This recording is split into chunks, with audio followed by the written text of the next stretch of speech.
My boyfriend helped me kill my twin. He just thinks he killed me. The phone was like a third hand, an extension of his body I was never allowed to touch. Orin would angle the screen away when I walked into the room, a flicker of movement so practiced I almost believed I imagined it. My twin, Lyra, would visit, and her hugs felt like she was measuring my frame for a coffin. They thought they were subtle. They weren't. Tonight, the low glow of his phone cast shadows on his sleeping face. His thumb had slipped from the screen, leaving it unlocked. It was an invitation. My hands didn't even shake as I picked it up.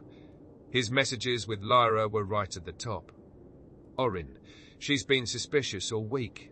Lyra, just stick to the plan. She trusts me. Friday, at her place. Orin, the Pinot Noir. Lyra, the one she loves. A heavy pour. She won't even taste it. Orin, and then Lyra.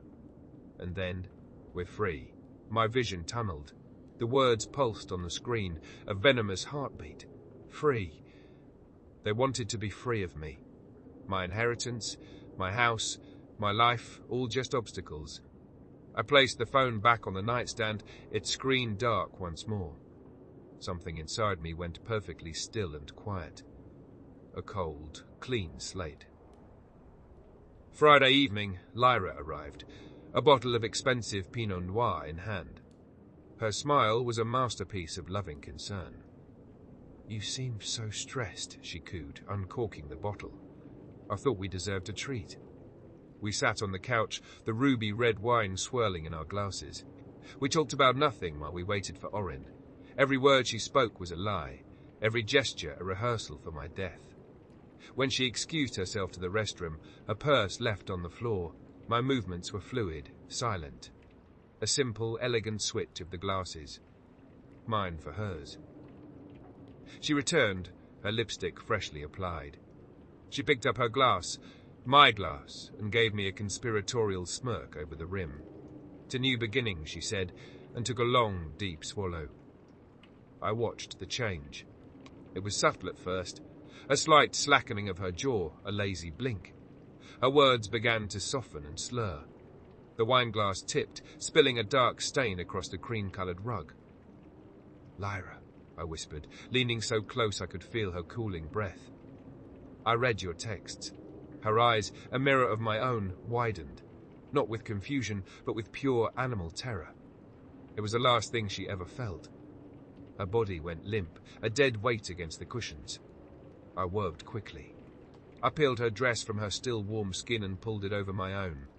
It fit perfectly, of course. In the hall mirror, I saw her face staring back at me. Her hair, her mouth, her terrified eyes now replaced by my cold, steady gaze. When Orin arrived, he saw me, Lyra, standing over my own body. He didn't hesitate. There was no grief, no shock, only a grim satisfaction. He wrapped my legs in the ruined rug and carried me out to his car as if he were taking out the trash. I just watched from the doorway. We drove to the old quarry lake. The water was black and still. He pushed my body over the edge, and it vanished without a sound. On the drive back, he put his arm around me. "We're free, Lyra," he whispered against my hair. "We're finally free." The weeks that followed were a blur of paperwork. My death was ruled an unfortunate accident. The inheritance cleared. We sold the house and left the country with accounts full of my money.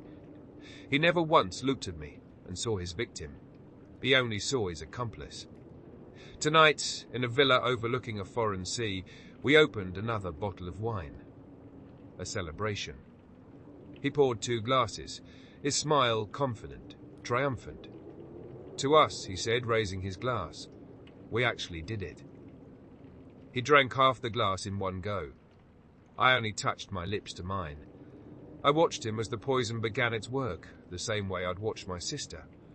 The confusion, the fumbling hands, the fear that finally dawned in his eyes as he stared at me, truly seeing me for the first time.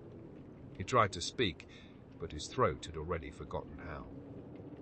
"My name," I said, leaning across the table as the last light faded from his eyes, "isn't Lyra."